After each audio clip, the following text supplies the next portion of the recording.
Samantala, ilang magsasaka sa Region 1 lumilipat na raw sa pagtatanim ng tabako. Alamin kung bakit sa ulat ni Ivy Hernando. Nadagdagan ng higit 3,500 ang bilang ng mga tobacco farmers sa Ilocos Sur ngayong taon, ayon sa Provincial Agriculture Office. Mula sa higit 11,000 na tobacco farmers noong 2022, ngayon umabot na sa higit 15,000. Alam naman natin may problema tayo ngayon sa pagmamais yung fall armyworm. Kaya from mais, nagtabako sila. Dinagdagan din ng provincial government ang ibinibigay na farm inputs sa tobacco farmers dahil kung mas malaki ang produksyon, mas mataas din ang pondo na makukuha sa RA 7171. Dati ado nga may papaida nga libre nga gaputi kapitolyo nga masapol ti kasapulan ti tabako. Iso nga kayat latta nila kay ko ti agmula.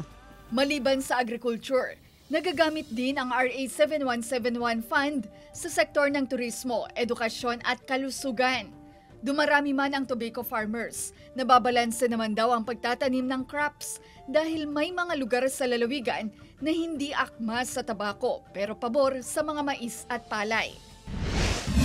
Samantala, ikinatuwa naman ng ilang tobacco farmers sa Ilocos Norte ang nakikitang potensyal ng kanilang produkto sa ibang bansa. Ayon sa ilang magsasaka, hindi bababa sa 1,000 ang kinikita sa pagbebenta ng tabako sa Luwag City Public Market. Kumpara rin daw sa palay, mas madali ang pagtatanim ng tabako. At saka yung presyo, hindi tulad ng palay na kung minsan masyadong mababa. Mas marami kaming kita sa tabako, ma'am. Hinikikayat ng Provincial Agriculture ang mga magsasaka na aralin at subukan ang pagtatanim ng tabako. Maganda yung quality, pero I hope na yun nga, yung masustain yung sa export para at least naman ay mas makaano tayo ng magandang price. Tsaka makilala yung product natin na tobacco.